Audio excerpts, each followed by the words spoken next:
Erokamano Nyakwaramogi, en thuolo machielo ma waikore makare gi weche manyien mag migago mabiro ni kowuok Communication Center Nairobi. Mokwongo fund weche. Gari la moshi imeng'oa nanga kutoka Nairobi tunaelekea Mombasa. Nataka kuambia wanachama wote, kama hujatoka nyumbani wewe umebaki. Tayari tusherekee. Hata ukiwa nyumbani kama hujafika na Mombasa, sherekea pamoja na sisi. Kanyo mag ODM ochako molebo mama Mombasa ne nyasi maringo higni 20 nyaka ne chako ODM. Watu wa kwanza kwenda kwa SHA wangelikuwa wabunge. Kama wabunge wangetangulia waende kwa SHA, tungeamini kwamba SHA ni mzuri. Riwruok jopuonj NAT dwa ni chiwnegi ler ewi okumba mar SHA e kinde maten kupet bade ma Bungoma obalo kod okang' mar sirikal kod TSC madaro jopuonj nyaka okumba mar SHA ka gikoni gionge kod yie gokumbano. Jokanyo e weche mag thieth Migori ochwalo chenro mag pim e kor gwenge kaka yor reso jotuo ma ok nyal lawo thieth e osiptande madito.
Ingi thuolo mar orote machok e laini maro marote machok ari 36000 machiegni nyinga Milton Ochieng'. Jatend piny William Ruto dhi nyime gi lombo ganda mowuok Ukambani mondo sire lwedo kokoni jotelo maketo serikal tesre onge kod chenro moramora manyalo loko Kenya. Koloso e kar chung'o bura ma Mwingi North e odiechieng' mar 2 mar limbe mare gwenge makono, jatend piny Okono ikore majiwo dongruok ne oganda makono kokwayogi mondo gisire lwedo e nyayo achiel mar oganda kod dongruok mar piny. Ruto osemo oganda jodhod Wakamba mondo kik yie gibedo oko mar piny owacho ma olero ni e odundu manyalo chwalo dongruok e kor gwenge makono. Mambo yao ni matatu: one term, Kasongo, must go. Sasa mimi nataka niwaulize, hiyo ndio siasa yao inaishia hapo? Inaanza kwa ukabila, inaenda kwa matusi, inafikia kwa kupingana. Sasa leo wanapinga housing, wanapinga soko, wanapinga model ya elimu, wanapinga SHA, wanapinga kila kitu. Sasa mimi nataka niwaulize, na sio ati wanapinga kwa sababu wako na maoni ama agenda ama wao, they have no plan. Si rais ametujengea soko, si umesikia title deed na stima. Rais akiendelea namna hivi, na sisi tunamwambiaje? Tunamwambiaje? Aendelee asiendelee? Si anafanya kazi nzuri? Aendelee, aende forward, atusukume maendeleo.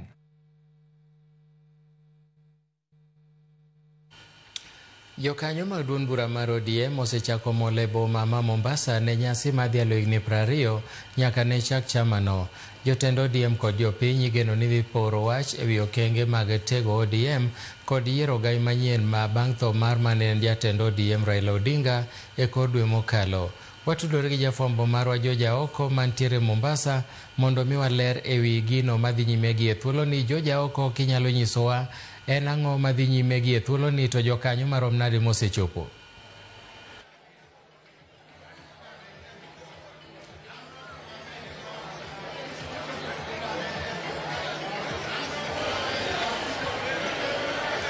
Joja oko kinyalo winja thuolo en mari nyalo nyisowa gima dhi nyime sani e romo mar jotend ODM. Erokamano ahinya awinji kowuok e kaunti ma Mombasa koko nitiere matin mak mana ni wantiere e alap ma Mangina Waterfront mano e kaunti ma Mombasa kuma ichan bagie nyasi mar yango higni 20 mag duond buch ODM mabro chakore e odiochieng' makiny kadhi nyime nyaka odiochieng' mar chieng' ngeso. Koro kama wantiere ni waseneno ka jotelo mopogore opogore osebiro kaendi kendo osetemo wuotho ka ging'iyo ikruok mantiere. Adier makende ni kwang'iyo to neno ka nitiere oganda mosechopo kaendi moko osewuok e tunge piny mopogore opogore mar chopo kaendi ka giikore ne nyasi ma ichan chaki e odiochieng' makiny kadhi nyime nyaka chieng' ngeso. Awuane gi moko kuomgi kaendi mondo onyisane ni to ikruok mane magintiere godo e alap ni ma Mangina. Chaka gi nyingi to inyisa ni to ang'o mokeli ka odiochieng' ma kawuono. Ani the best kendo abiro kae for occasion first for ODM kendo warwako jite Mombasa kae kendo kaka for the youth specifically kiny wan gi concert maduong', wan gi engagement maduong', wabed ready, wa engage soberly about the future of ODM party kaka wanyalo dhi mbele. Above all kae wadwa biro kwa celebrate ODM kende, wa celebrate nyaka baba manowewa kabisa for living a very strong party e Kenya te, River Nile, north of Limpopo and kamora mora Kenya te. Jiteo feel safe. This is the safest county in East and Central Africa. Mombasa, the only place at the sea level. Erukamano. Nyaka sani neno ka ikruok chal nade kato ginang'o gini migeno winjo e twak midhi tim gi jotelo kwa yango higni 20 mar duond buch ODM. Kaka neno ineno ka so far so good. Kendo ji owuok pande Kenya osechako donjo iye ka. To twak wadwa winjo kabisa. Ere kaka from 20 wanyalo brugo kendo wa celebrate ODM at 40 years. Ere kaka wanya maintain another years now to come and even anniversary of 10 years strong kaka wantie. The kendo twak madwa winjo inclusion of the youth in the party leadership. These are the Magian architects ma today gi makin. Ere kaka gidhibedo included in the part of the youth. Kaka wadhibedo yuarruok labda ng'ani dwaro ma ere kaka leaders wa which mechanism ginyadhi tiyogo maber mondo giket party, the youth owinji, women league owinji and even the veterans at large. Yeah. Again pod obro machiegni nya chakna chaka gi nyingi tinyisa ni tiwuok kanye to ang'o mokeli odiochieng' ma kawuono. Erokamano gi nyinga an Baby Hildegard Owenga. An Homa Bay Town constituency an jakom mar chama mar ODM. Nyisa ni to uchopo kae mokwongo nuwuok Homa Bay karang'o to chopo ka sadi to uneno ka ikruok chal nade sufa. Ne wawuok Homa Bay kar sa 6 nyoro ka wabiro matek ka walawo mondo kik sa yombwa awachopo ka kar sa 1 gokinyi ka waikore ni nyasi modiochieng' mwabiro chako kiny. Wabiro chuth kendo waikore wabiro wang' sa. Ang'o gene mugeno winjo to chutho kwang'iyo ni sani koro duond bura mar ODM yango higni 12 nyaka ne ochakre.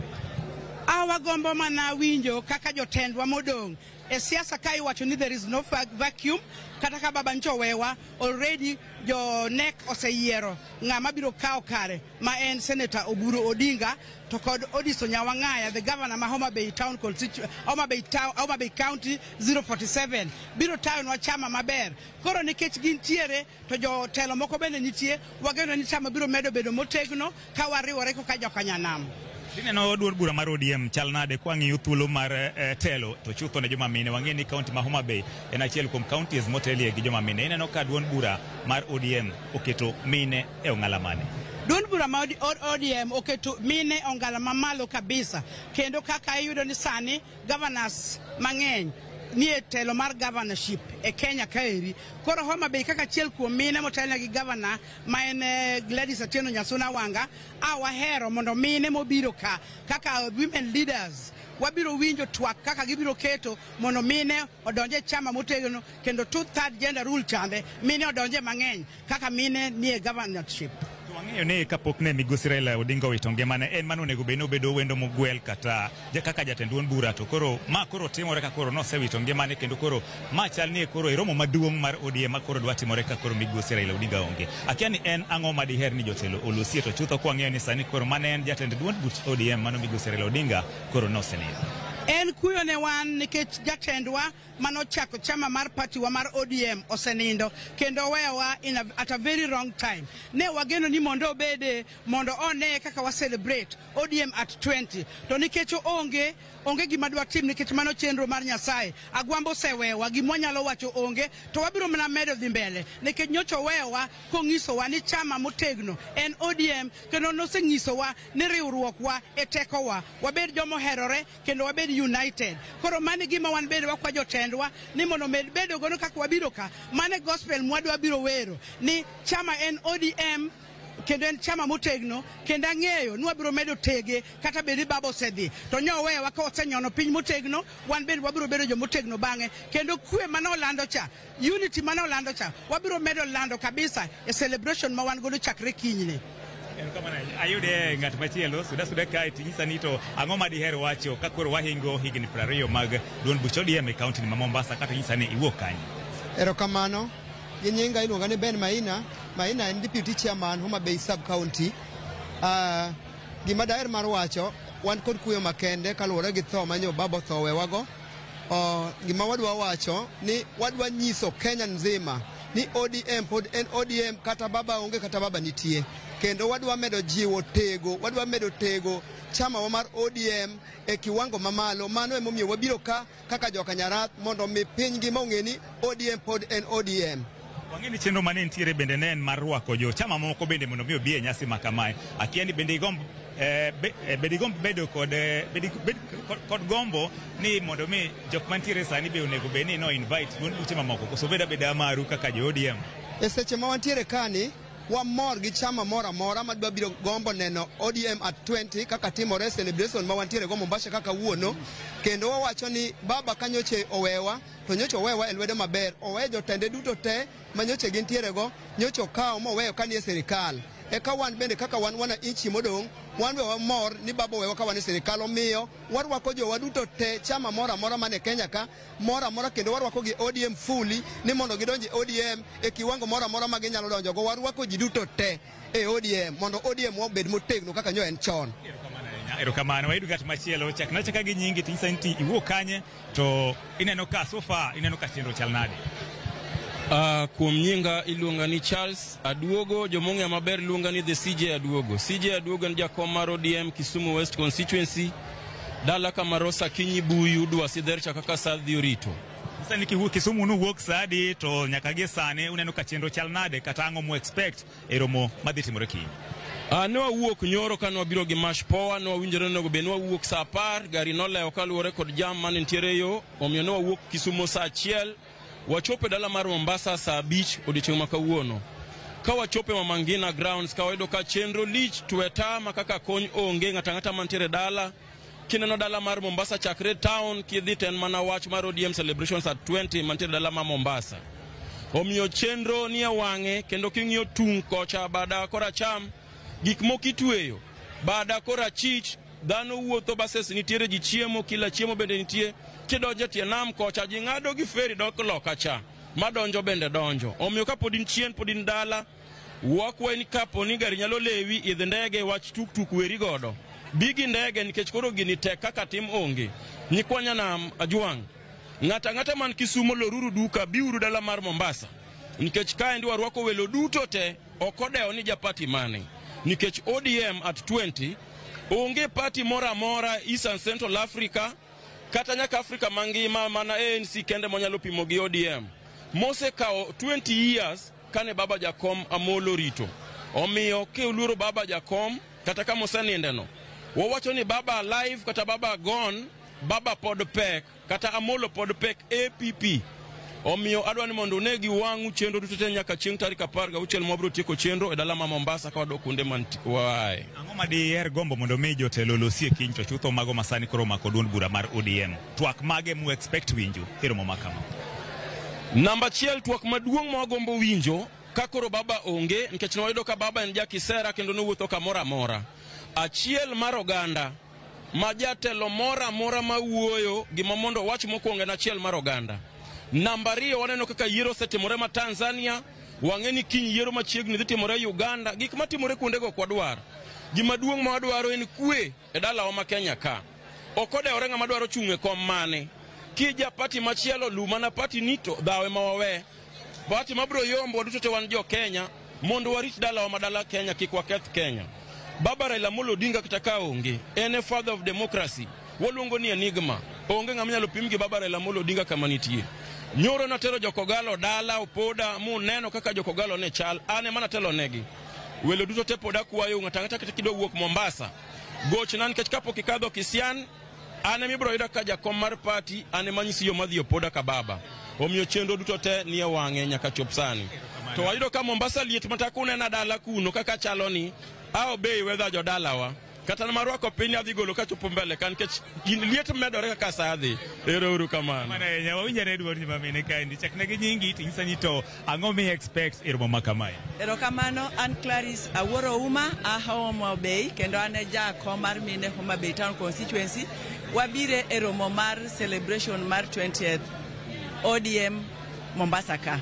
Celebration kiny chakore officially kiny to wan kaka johera mag party immediately mane wachako wuoth ni wasechako celebration kendo waneno ka luora ber wamor godo wan kama ber kendo wapuoyo log tich manotelo ne gini wan kaka mine ma jo ODM wa expect mondo wane gigo mabeyo mosechanwa to wan gi yie kendo wan gi chirainya ni gik mwadhi winjo ka gin gigo madhi tero wa mbele mana kaka jakom marwa mosenindo Baba Raila Amolo Odinga noweyo chenro maber kendo noweyo koseketo strategies maber omiyo wan gi chir ni gima romo madhi bedo kawuono dhi mana tego wa kendo wadhi ng'eyo chenro mantie madhi miyo party wadhi mbele kaka nyocha en chon. Jomoko mawinjo ka wacho ni chalni ODM koro sane chalni pogruok moro nitiere akia ni in kaka jakanyo no bineno ka nitiere pogruok moro amora to ka pogruok nitie iparo ni onego beni gitiyo gi thuolo ni mar kelo jotelo duto kanyakla kosineno nade. Erokamane e ODM onge pogruok mantiere mwanyalo wacho nikech kama jotelo nitie ginyalo bedo gi different ideas to ken pogruok kaki wacho nikeche mana kaka wan wang'eyo ni onge vacuum mantiere party leader wa emano setho to party leadership osebedo field one right now one gi leader marwa Dr. Oburu Odinga mano is our party leader one called national chair marwa Governor Marwa, Her Excellency Gladys Nyasuna Wanga is the party chairperson mar national. Omiyo waneno ni onge pogruok moro nikech management iko sawa, leadership iko sawa. Onge kamoro madwa wach ni baba to kane poko yiero kama no seketo gik moko wang'e te. Omiyo paro manyalo bedo to mano is normal. Onge pogruok e siasa. Erokamano owuok kodi Erokamano gi nyinga iluonga ni Peter Patel. Peter Patel awuok Kisumu West, Kisumu County, kamoriti gi Excellency Rosa Kinyibuyu. Adwana wach na wuoyo ka elo jende. Awinjo kaka jowa mag mainstream osewuoyo, women bende osewuoyo. Awuoyo ka elo yude kaka jogo manoyier kaka joma tindo e chama mar ODM. Kaka wang'eyo ni chama mar ODM e chama man kod teko moluoro chembe duto manitiere Kenya kanyaka ne chaki oromo higni 20 maka wuono wa celebrate Mombasa ka. Adwana wach ni gima chunya geno kaka joma tindo en ni jok madongo madwa wuoyo kaka wuono plus wan wa joma tindo mobiro kamiyudo thuolo madwa wuoyo on behalf joma dong. Ikruok mane ma wan go mar gero party mar mondo mi 20 obed with other 20s. Tieng mabiru chien kaka Raila Amolo Odinga no kedo ne gini muchopo kaka wuono. How ready are we as young people? By the time Raila was a young person as we, no kedo ne Kenya kama there are a lot of things mukelo ka mawanyalo neno ka wuono. So it's our mandate as young people to come up with new idea, new strategies manyalo miyo party o stay strong kako sebe. Erokamano nya. Wacha chiel kende kwa chieko. Iluonga ne Kalia Jasper, ODM Youth Leader Masuba North. Anamor ka wuono. Erokamano yejo jaoko kuom report majaber makamano ka wageno yudo mathoth e weche manyien mabiro. Ka wadhi nyime en riwruok ma jopuonj NAT dwa ni mondo duol mochung' ne ndiko jopuonj e tich TSC mondo chiw ler e wi okumba mar thieth mar SHA kaka yor golo luoro ma jopuonj nigodo e wi okumbano. Koloso e wi wachno, jagoro maduong' mar NAT Collins Oyu okone TSC mondo chwal ler ne sikunde duto mondo mi jopuonj oyang ber ma okumba mar SHA dhi kelo negi kopogore gi okumba ma gisebedo ka gitiyo godo e kinde mokalo. Magi timore e kinde matelo mar SHA kokalo kuom jataa tije Mercy Mwangangi to ramono okumbano ni kod ber mathoth ne jopuonj kendo kik gibed gi luoro moro amora. She is the group sustainability. It is in the lips of everybody that teachers have gone to SHA. What we've not understood from where we sit is that there's a comprehensive medical cover that we have been moved to, now being managed by the Social Health Association. It is not that we've lost the comprehensive medical cover. Our medical cover has been pushed to the Public Officers Medical Scheme Fund. It is a comprehensive fund. We looked at matters minutes against what is said to be improved in the POMSF. And we shall have our leaders in the union and Teachers Service Commission please circulate what we took us through to all schools in this republic so that heads can get to understand what is in POMSF for the understanding. In SHA, we have a comprehensive digital health system. Our pre-authorization times, na nataka mumark hii, so that when it doesn't happen, you call me, you call my team. SHA's pre-authorization time is 4.5 minutes. Number 2, our providers. We have a network of close to 10,541 providers that are currently transacting with SHA. Part of that network will be available to you fivefold. Riwruok ma jopuonje KUPPET bade ma Bungoma okwedo dwach sirikal mamalo mar golo jopuonje agulu mar thieth mar AON-Minet nyaka e okumba mar SHA. Giywak ni lokogi nyaka e okumba mar SHA nyalo miyo gi pek e yudo thieth manimba kaka gisebedo ka giyude kinde mokalo e bwo okumba ma gisebedo ka gitiyogo. Jakom mar KUPPET bade ma Bungoma David Baraza wacho ni thoth jopuonj ok orwako lokruok mar okumba margino kendo ni gionge kod ler kaka SHA dhi konyogi kaluwore margi en ni jopuonj nyalo biro yudo achiedh nade e yudo thieth ponono ni ok ochiw ler.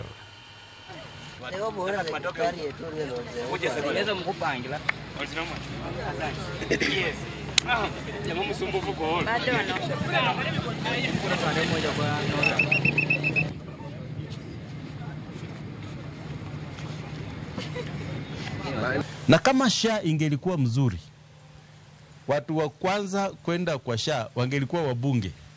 Kama wabunge wangetangulia waende kwa SHA, tungeamini kwamba SHA ni mzuri. Number 2, wale viongozi wetu wanakaa Nairobi, Secretary General na grupu yake, tunajua kwamba they are not being covered by SHA. They are being covered by Britam na insurance companies wengine. Hata hivyo wametupeleka kule, lakini tunasema la mno, tunatarajia kwamba SHA ikuwe implemented in a proper way, correctly, ili walimu wasihangaike kwa matibabu vile tumekuwa tunahangaishwa na Minet. Mendi yangu ya kizungu ya kwamba SHA ipanue huduma zake ili tukue na more of preventive treatment. Watu wakienda annual checkups, watu wakaguliwe vizuri. Ili tumekuwa na visa mingi sana, unapata mwalimu amesikianga pengine maumivu mahali, akienda hospitali anaambiwa ako cancer stage 3. So ndio sababu mimi nasema kulingana na vile walimu wanasema kwa ground, wanasema the 4 areas I've mentioned, lakini mojawapo ni kwamba SHA iweze kupatia walimu huduma za preventive health care.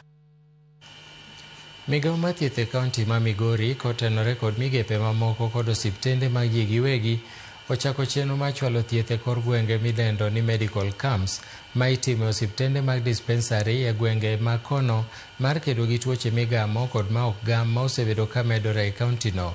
Gilero ni okang' ma kama biro kelo yot ne oganda mondo mi yud thieth machiegni kodgi maloyo law thieth kuonde maboyo mana kaka George Juma leronwa. Kwan jogo ma tuochego mok gam mong'ere kod dho ngere kaka non-communicable diseases kaka tuono mar kansa, adundo mag weche matek kod moko, kaachiel kod tuoche mane osejwang' ka iparo ne giserumo mong'ere kaka neglected tropical diseases kaka tuo mar kachocho osebedo ka koro medore e kaunti ma Migori. Medruok mag tuoche gi osetudi kod rem mar oganda e chopo osiptende sama chon mar manyo thieth kod midhiero mamoko. Duong' ahinya en ni nitie jotuo ma samoro kaluwore gi bor mar piny inyalo ore mondo dhi e referral point kama idwa nodhiye to ok onyal dhi. Namba achiel nikech ng'eny gi thoro ywago pesa transport. Ma omiyo ten kaunti ma Migori ka okalo kuom migawono mar thieth ka otende kod stendego mag ji giwegi koro wuok oko mar chulo thieth machiegni kod oganda. Chenro ni mar thieth ma ichunono kod jolony itimi kuonde thieth mag dispensaries mag piny owacho e kaunti mangima. Kanwa donjo by saa 2:30 ji mang'eny nosechako donjo ka kendo up to now ji mang'eny oseyudo services modhi. Nyaka kama segikene asebook around 5 people for morning otimnegi cataract surgery. Abiro kaka jatuo ne an kod tuo mar pressure nadwa nang'e ni to pressure na ne be onyalo dhi kare kendo ayudo ka an thuolo nikech kata yedho miya mondo mi akonyra godo. Nimekuja kuhudumiwa magonjwa yote hapa hospitalini. Tumeona tumepelekwa vizuri na tumetibiwa vizuri. Oganda yudo thuolo mar pimo tuoche ma oting'o mago mag kansa, mago mag adundo magwecho matek, mago mag wang' kod moko e kinde chenroni ma itimo kod jolony e wechego mag thieth. Cardiovascular diseases are among the high cost of mortality. So, but most of the cardiovascular diseases don't come with so many obvious symptoms. So it's very important, like in this activity, that we go to the community so that we screen people with cardiovascular diseases. Thieth ma otende kod wechego mag nyodo bende chiwo ne oganda e kinde chenroni. So to start with pregnant mothers, we are offering free laboratory services for ANC profiling. We are offering free ultrasound services. And also we are offering free all other antenatal care services. Peter Mware ma en apisa matayo chenro ni mar thieth e kaunti ma Migori wacho ni lek mar piny owacho ma kaunti ma Migori en geng'o tuoche gi mok gam mago mane osejwang' kaachiel kod tuoche ma igamo. What actually informed this type of services, we actually wanted to increase access to specialized services. We wanted to put an end to issues such as hernias, such as hypertensive heart diseases. Omware wacho ni kaunti ma Migori keto maino mar neno ni oganda duto oyudo thieth maber e kuonde ma gintiere ka gitiyo kod kumano mar thieth ma ong'ere kaka SHA ma bende nyaka sani koro konyo e thiedho tuoche mathoth. Our mission is actually to offer accessible, acceptable and affordable health services. Jolony weche mag thieth wacho ni tuoche ma ok gam kata ma igamo osebedo ka nyoro oganda nikech thoth oganda ok chopi utego mag thieth e sama owinjore ka koro gisiro chenroni mar tero thieth machiegni kod oganda. Here there is it's like a supermarket, a wide range of services under one roof. Oganda mane chopo chenroni mar thieth ma itimo nono mane obage dispensary Moruba Deep e sub county ma Suna West wach ni thothgi bedo kod pek e chopo utego mag thieth nikech gidak mabor kod osiptende kaachiel kod midhieche mamoko. Kwa nyal dhi nikech nitie seche moko minyalo yudo ka idwa ni mondo idhi osiptal ionge kod pesa mar apiko, kidwa dhi e level 4 chuni ni nyaka ikaw apiko midhigo. Apiko ni idhido ni ongego. Inyalo chako wuoth ni rem gi e kore. Ni pesa ndio inatufanya tunakaa nyumbani kwa sababu ya pesa kukuja kutafuta matibabu, lakini tumepata serikali imetoa matibabu ya bure. George Juma, Ramogi TV, Migori. Ikruok ne nyasi moyiedhi ma dhialo higni 20 ma duond bura mar ODM koro mako mach ka jotelo kod jokanyo mag ODM oriyo Mombasa ne nyasino. Watudore achiel kachiel kod Seth Olale mantiere gach reru kamoting'o jokanyo mag ODM madhi Mombasa. Seth, aneno kisuori e gari maber mokalo. Une wuoth kochomo Mombasa, ang'o minyalo nyisowa madhi nyime sani? Erokamano, sani wasechopo Voi to an Seth Olale Ward Olambwe moa Oyoma, lakini sani adwa kelo jatend piny Gladys Wanga, gavana mar Homa Bay, mondo ong'iswa the importance of what is going on right now. Erokamano ahinya kwa Ramogi, ma Gladys Wanga, gavana ma Homa Bay kendo jakom mar party mar ODM e Kenya mangima. Ne wachako wuotho kinyi ka wachomo Mombasa kuma wane gi chenro mar ODM at 20. ODM at 20 ne en chenro mane wapango kochakore chakruok mar higani nikech ODM nochakore 2005 kochopo 2025 kawuono ODM en higni 20. Kum hawi marach kata chenro mar Nyasaye kati leader wabe nyowewa kapok wachope e celebration. Koro celebration ni en mar ngima mar party leader wa gi tich mosetiyo ne pinyni kaito gi chama mabe osebedo koro higni 20. Seth wane e gari kae gi ji moingo alufe mag ji mochomo Mombasa e celebration makawuono.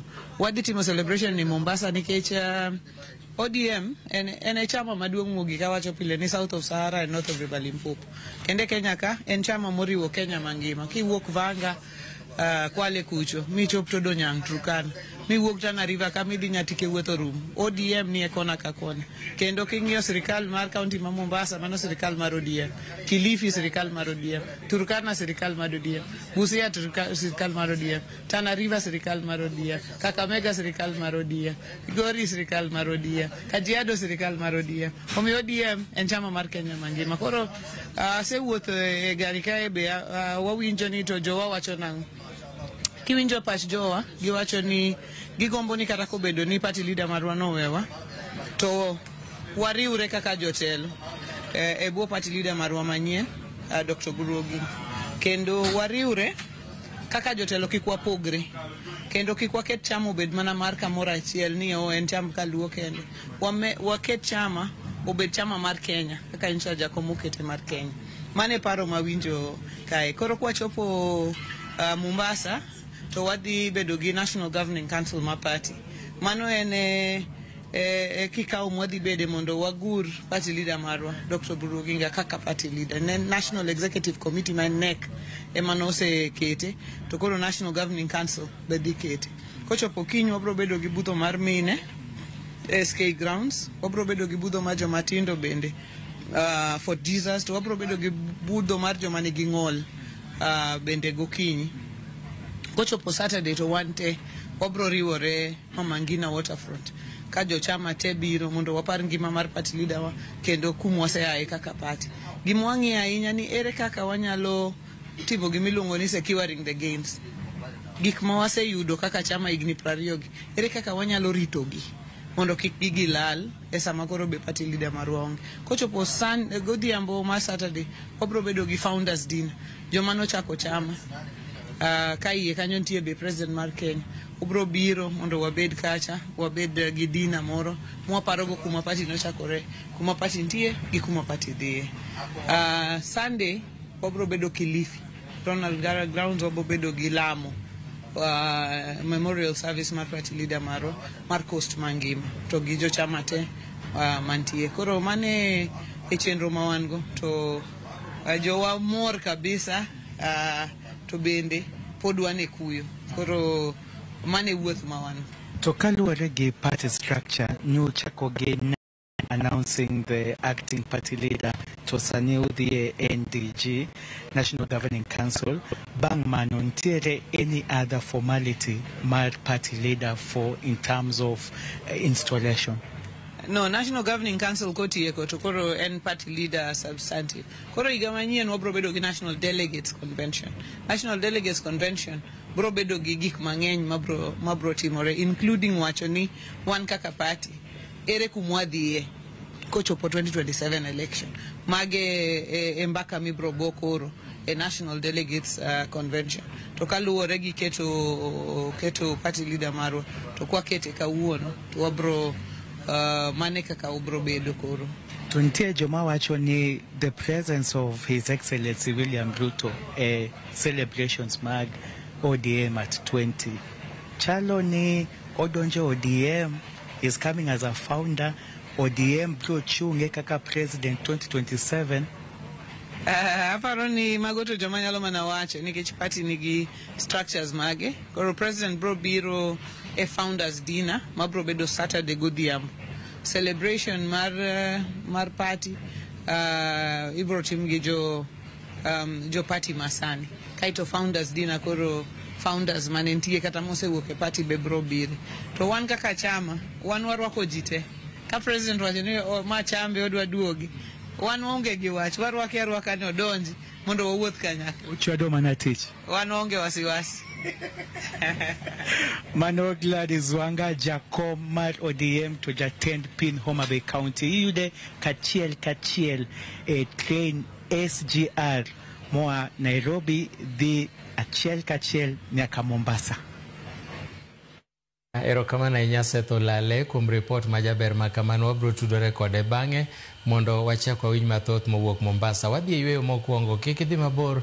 Bang' thuolo machuok waduogo gi mamoko e migago.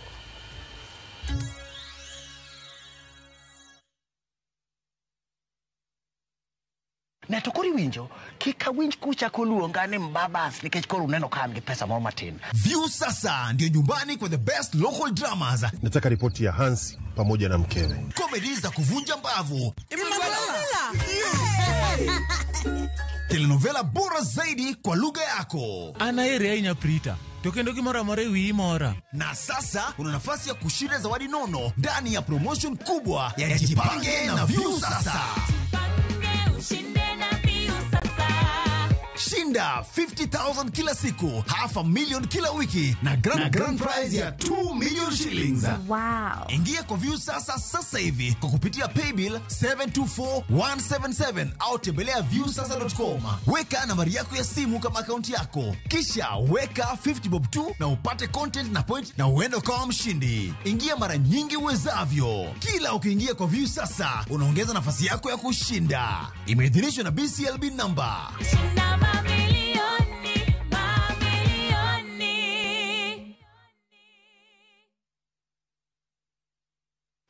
On November the 15th, we will have the Grand Convergence, a massive gathering of citizens, supporters, and leaders from every corner of Kenya. This is more than an anniversary. It is a historic convergence to honor the architect of our nation's democratic journey, ODM at 20, honoring the legacy of Baba Raila Amolo Odinga. Tukutane Mombasa.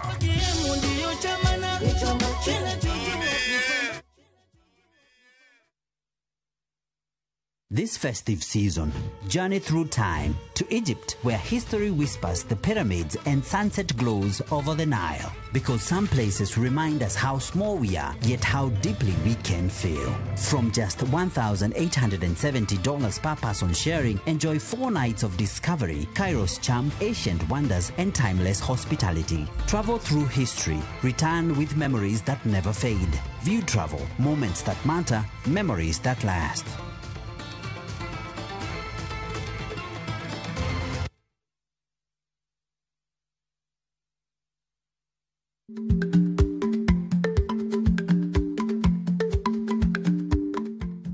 Icha gweno to ichao gwang'. Matiende ni, kapok ing'ado bura ewi wach moro amora, kuong inon ng'ama rach.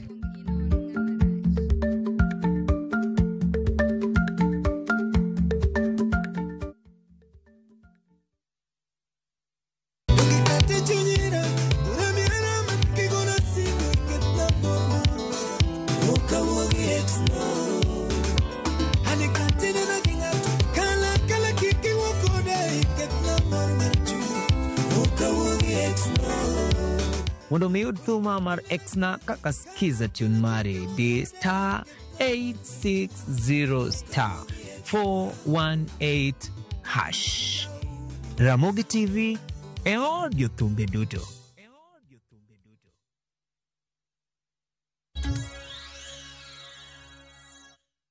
Machiegni kendo ringre miyo moro majegni 41 e gweng' machielo ini e kachung'od bura makono in oyudi e aora ma Kipsisin. Miyono moseyangi kaka Helen Chirotich en min nyithindo 3 kendo familia mare osebedo kamanye kuom juma achiel mokalo. Familia mare wacho ni nolal gotieno juma achiel mokalo kanowuok e dalane ka jalup ruoth ma gweng'no to yango ni miyono ne nitiere kod tuo mandulme chakre tinne. Jalup komanda mar obila makono in Mohamed Godana owacho ni obila notero ringre e kar kano ringre jomotho mantiere ka thieth ma Kapsatet.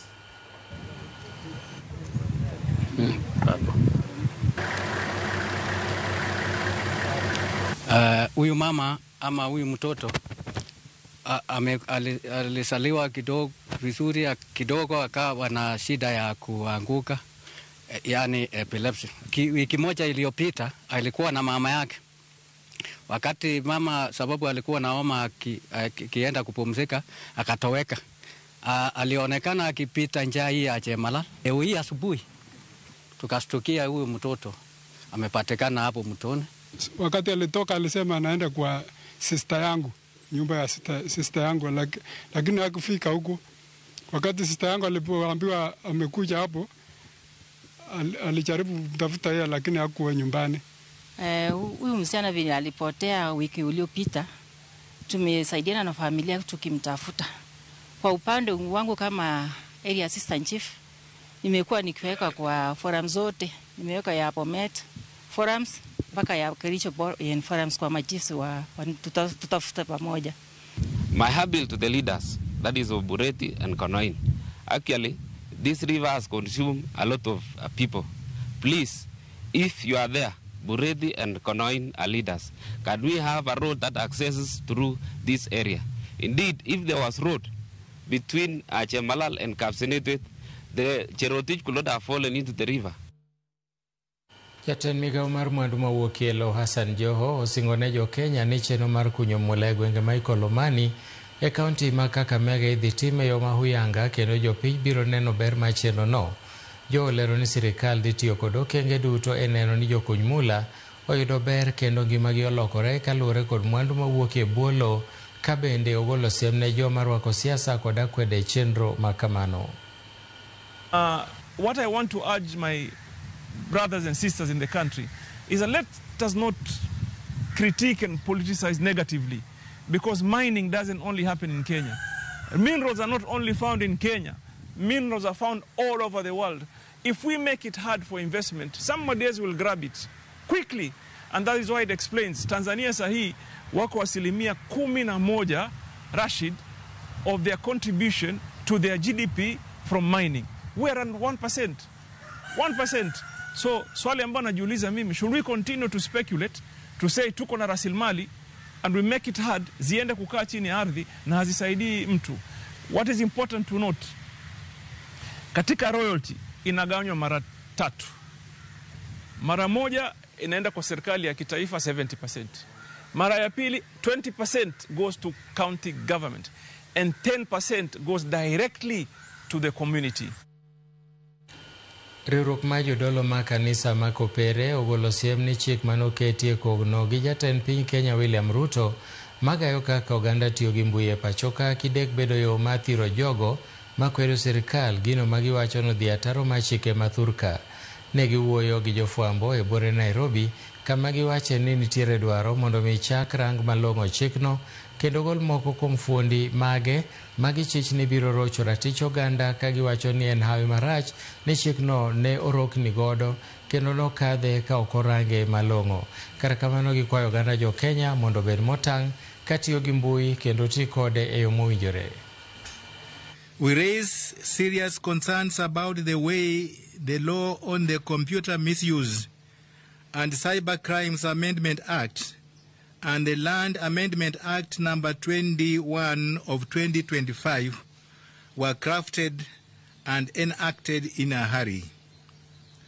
Kenyans have raised substantial concerns about the amendments which were signed into law. We strongly recommend a necessary review lest they be abused to curtail the very freedom they ought to protect. Meaningful public participation would be necessary. The fears Kenyans have expressed regarding these new laws should not be brushed off. They deserve to be listened to and, where necessary, corrective measures taken.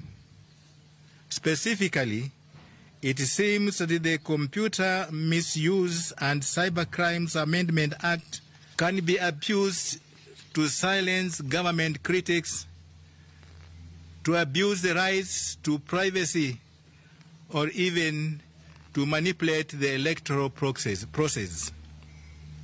We have all Migao mar thieth ochako chenro machiwo puonj ne jotim pim mag thieth mag laboratories e pacho ka mabiro konyo yudo yore malong'o mag timo nonro ne remo migolo kuom mine mayach miyudo gi tuo mar ayaki. Kanowuoyo bang' chenro manokelo kanyakla apisa mag laboratory e kaunti ma Nakuru kod Vihiga gi Sambai Jacinta ma en apisa mar wuok e riwruok mochung' ne rango yore mag kedo gi tuo mar ayaki NASCOP owacho ni okang' no geto mar neno ni migao mar thieth oyudo kwan jogo man kod tuo mar ayaki kaka yor neno ni giyudo thieth makare kendo duoko piny landruok mar tuono kaka yo mar neno ni jok ma mine onyuol e yo makare. Bende gigeto mar duoko piny masiche matimore e laboratories e kinde mitayo chenro mag pim. Ka watu tofauti tofauti. Katika hao watu tuko na watu wa maabara, pia tuko na watu katika HTS section. Na kwa nini tunawafunza juu ya hii pre-treatment viral load? Ni kwa sababu tunataka kuchukua sampuli kutoka hawa wamama ili tuweze kujua kiwango chao cha ukimwi. Na tunafanya hivi kwa sababu tunataka watoto wanaozaliwa kutoka kwa hawa wamama wawe hawana ukimwi. Our work as AMREF is to support the Ministry of Health departments to ensure that implementation of this surveillance is done so that newly identified positive mothers are tracked and their samples tested for purposes of incidence estimation for public health response. Kuna matukio ambayo hutokea wakati tunapofanya kazi. Kuna ile umechukua sample ya mgonjwa na umesahau kuirecord, and so kuna fomu imetokea ambayo tutakuwa tukiandika na zinaweza kufuatwa. Tunaandika hizo matukio na zinaweza kufuatwa vizuri. Duol mochung' ne riwo wi oganda jo Kenya NCIC onyiso luoro kaluwore kod kaka moko kuom dhoudi ma pacho ka ema omako thoth lemo mag telo e bede migepe mag piny owacho. Ka gichiwo lipot margi higa mar 2025, NCIC okoni akwede mag dhoudi en achiel kuom midhiero mokwako weche mag tije e thurka. Gilero ni ji mawuok e ogendini 5 kende e pacho ka emochunje thoth lemo ma idewo e bede migepe mag sirikal ka gikoni dwaro nitie mar neno ni orie weche mag tije kendo neno ni akwede orumo e pacho ka. Wabro kelo ni lipot makamano e weche manyien mabiro. To kwa dhi nyime en ni jatend migao mar thieth Eden Duale oluongo kanyakla mar pinje mag Afrika mondo gine ni gichiwo lwasi makare mar ne kembe mopogore opogore to ahinya mago maloso chanjo kod yedhe mag thieth mondo mi pinje oduok chien geno margi kuom yedhe mawuok e pinje ma oko. Duale olero dwach pinje mag Afrika keto maino e loso yedhe gi giwegi kendo tiyo gi teknolojia manyasani e neno ni yedhe ma ok opuodhi ok odonjo e Afrika. The remedy is very clear. We must move decisively from being primary importers to becoming reliable producers of vaccines, diagnostics, devices, and many others at quality, at scale, and on time. The master key to this shift is regulatory harmonization, which converts 55 fragmented markets into one investable opportunity under the Africa Continental Free Trade Area. We are digitizing review pathways and we are integrating quality systems from the clinical trials of surveillance. And our objective is simple. An authorization in Kenya should inspire confidence anywhere in Africa. And our data should flow securely along the digital superhighway we are building as a country. Ladies and gentlemen, factories cannot stand on soft ground. We are tightening governance of procurement. We are introducing track and trace and anti-counterfeit system so that every shipment is verifiable from the production line to the patient.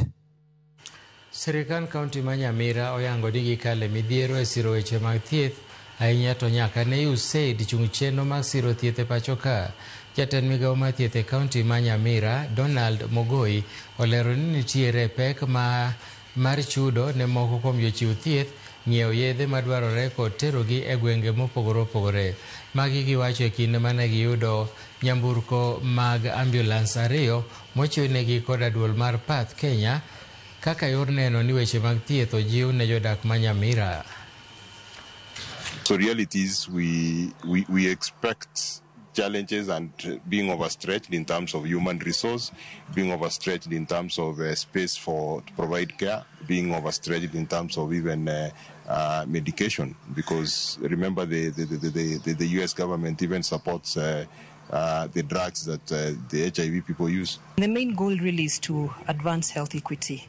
So it's not just a ceremonial handover of keys, but a testament to the many years of partnership between Path Kenya and Nyamira County to really increase access of underserved population and ensure that, the county team is able to reach them. Erokamano nyakwara Mogi kuom medo kete Ramogi TV. Magi gin weche manyien mag migago. Wadhi e yweyo machielo, ka waduogo wakelo ni weche tuke.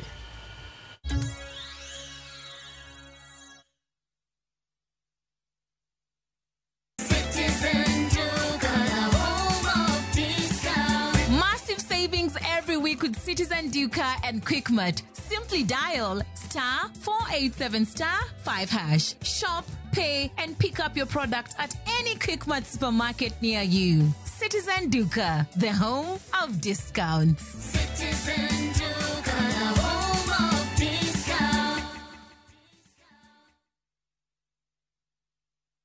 Watu wangu, sasa sijawaambia. Si nimebeba pen kwa pen. Lakini sasa kiti inarukaruka, kiti inarukaruka. Sidema amejaa makashuka. Shukisha. Sasa acha hiyo. Jana nimenyeshewa, sema kunyeshewa. Omi! Hey! Mimi nakwambia kama si jaketi yangu kufura kama balloon. Mimi ningeenda. Hapana. Shida si bike. Shida ni oil ya bike. Shikilia hii. Johnny! Kaele!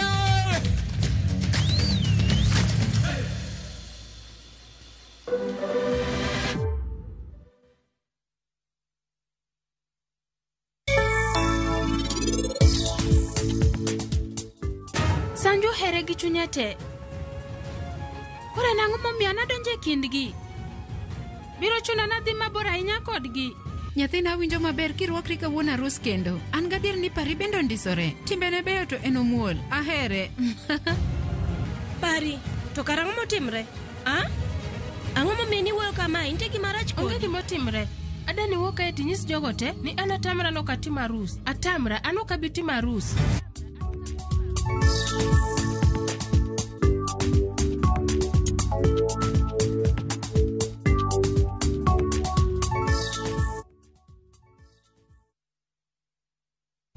Teke na Wigo Boda. Chanua Jam, fika on time at the lowest charges in town. Wear helmet and ride in style. Ni safi, ni safe, na ni easy kwa mfuko yako. Wigo, your trusted ride. Download the app now. Ama SMS Wigo to 20425. You'll fike right on time. Wigo, your trusted ride.